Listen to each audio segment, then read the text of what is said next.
Semua, salam sejahtera dan salam Malaysia Madani. Dan pada hari ini saya akan berikan sedikit sahaja apa yang perlu disediakan untuk frasa akhir menduduki temuduga ijazah sarjana muda pendidikan untuk adik-adik semua.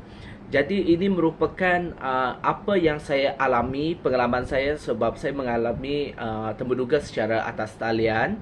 Jadi mungkin ianya berbeza dengan apa yang dialami oleh adik-adik semua kerana adik-adik semua perlu menduduki temuduga secara bersemuka ataupun face to face. Jadi mungkin kaedah dia ada sedikit perbezaan, tapi saya rasa ada setengah perkara yang sama, yang masih diguna pakai, masih relevan pada masa ini. Jadi yang pertama, apa yang ingin saya sampaikan adalah dokumen yang perlu dibawa oleh adik-adik untuk menduduki temuduga. Di dalam slip temuduga, sekiranya adik-adik telah mendapat tawaran untuk hadir kepada hadir temuduga, sudah pasti ada slip tawaran temuduga. Di dalam slip tawaran temuduga tersebut ada beberapa arahan ataupun panduan yang diberikan bagi adik-adik semua melihat senarai dokumen yang diperlukan, dan sudah pasti slip temuduga juga adalah perkara penting yang perlu dibawa. Selain slip temuduga, adik-adik juga perlu membawa slip ataupun sijil UPSR, sijil PT3, sijil SPM dan juga transkrip untuk transkrip STPM bagi yang daripada STPM.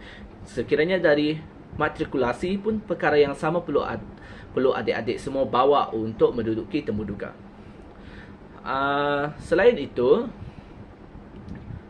jangan lupa juga bawa semua selain daripada yang 5 telah saya katakan tadi, jangan lupa juga untuk bawa kamu punya muat result, yang sijil muat tu pun perlu kamu bawa. Lepas itu semua dokumen yang berkaitan dengan kepimpinan, pencapaian kamu di sekolah juga perlu kamu bawa. Dan seharusnya kamu susun perkara tersebut dengan baiklah, mengikut tata tertib yang perlu kamu rujuk senarai yang diberikan dalam arahan dan panduan temuduga, dan pasti ada mereka beri kedudukan ataupun tata tertib untuk penyusunan dokumen yang mereka ingin. Selain daripada itu, sebab masa temuduga, adik-adik juga mungkin akan diminta untuk membuat simulasi mengajar. Jadi sekiranya adik-adik berminat untuk subjek dalam bahasa Melayu, adik-adik perlu tahu kalau dalam kelas adik nak ajar apa untuk bahasa Melayu, kalau sejarah nak ajar apa. Jadi perkara itu yang perlu adik-adik gunakan dan sampaikan dengan bersungguh-sungguh, dengan berkeyakinan, jangan gementar, jangan takut, dan buat yang sehabis baik. Seterusnya, untuk soalan ataupun soalan yang diajukan oleh penemuduga pada masa tersebut.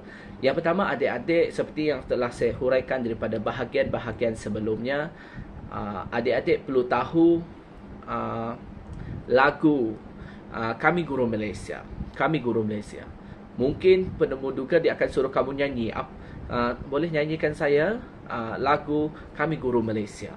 Dan juga untuk adik-adik daripada Sarawak. Di Sarawak ada lagu khas untuk guru. Jadi itu juga yang perlu diketahui ataupun adik-adik tahu lagu tersebut dan boleh nyanyikan. Seterusnya, daripada lagu, adik-adik perlu tahu apa tema Hari Guru pada tahun ini dan tahun-tahun sebelumnya. Itu yang perlu adik-adik tahu. Seterusnya adalah falsafah pendidikan kebangsaan. Dalam falsafah pendidikan kebangsaan ada visi dan misi. Jadi itu yang perlu adik-adik lihat. Jadi itu yang akan membantu adik-adik untuk menjawab ataupun menduduki ujian ataupun temuduga nanti. Selain daripada itu, selain daripada dokumen, tahu lagu Ibu Pertiwiku pula, maafkan saya, tahu lagu Kami Guru Malaysia, falsafah, visi, misi, uh, kalau dia tanya adik-adik nak mengajar dalam subjek apa? Okey. Contoh adik-adik jawab sejarah. Okey. Lepas tu dia kata, kenapa adik nak ajar sejarah? Bukan sejarah ni boring. Jadi kamu huraikan kenapa kamu minat sejarah? Apa kelebihan kamu dalam sejarah? Okey, itu yang seterusnya. Dan yang lain adalah seperti soalan yang masalah keciciran. Kenapa keciciran berlaku di dalam negara kita? Kenapa yang kes yang sekarang ni, yang bukan kes lah, dia adalah masalah sekarang ni adalah banyak pelajar SPM tidak dapat sijil sebab gagal dalam subjek. Sebab antara dua subjek yang wajib lulus di SPM adalah sejarah dengan bahasa Melayu. Kenapa mereka gagal? Apa kesan dia? Jadi itu yang perlu adik-adik tahu. Masalah yang wujud dalam institusi pendidikan kita. Dan apabila bertanya kepada saya pengalaman saya menduduki terduga, yang penting adalah pemakaian kita lah. Standard sebagai seorang guru, berkemeja, bagi lelaki berkemeja, bernetai, name tab, berseluar slack, bagi perempuan berbaju kurung, bername tag. Itu adalah perkara wajib sebagai seorang guru.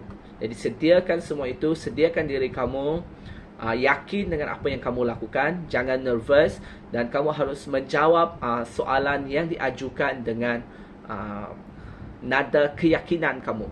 Tak ada gagap, tak ada gementar. Kamu kalau penemu tanya siapa nama? Boleh memperkenalkan diri macam tu. Okey, nama saya Elvis dan pada anak laman. Saya berasal daripada Seratok, macam tu. Kamu kenalkan diri, kamu beritahu nama kamu, kamu beritahu kamu berasal dari mana, dari sekolah mana, kamu pengajian kamu sampai peringkat mana pada masa tersebut lah. Jadi itu yang perlu kamu lakukan. Yang penting adalah keyakinan kamu. Dan saya rasa selain daripada perkara itu tadi, ini adalah perkara yang last lah bagi saya. Kalau di dalam universiti kami, iaitu Universiti Sains Malaysia, yang penting di sini adalah penggunaan dua bahasa, iaitu bahasa Melayu dengan bahasa Inggeris, di mana pensyarah ataupun penemuduga nanti akan bertanya mengenai penggunaan dua bahasa. Dia akan tanya dalam bahasa Melayu dan juga dia akan tanya dalam bahasa Inggeris. Itu bagi mengenal pasti sama ada kamu mampu ataupun yakin dengan penggunaan bahasa kamu. Jadi saya harap perkongsian saya pada hari ini mampu menolong adik-adik semua. Dan selamat maju jaya. Dan yakinlah bahawa apabila kamu telah sampai ke satu tahap ini, iaitu temuduga, ada satu tahap lagi yang perlu kamu lepas, iaitu selesai temuduga. Itu adalah satu tahap yang sangat terindah. Dan buat yang terbaik, dapat atau tak dapat, kita serahkan kepada Tuhan. Dan kita percaya bahawa kita mampu untuk melakukan yang terbaik. Okey, jumpa anda di universiti. Selamat menjadi seorang guru ataupun bakal pendidik yang berkaliber di luar sana. Bye, salam, jumpa lagi.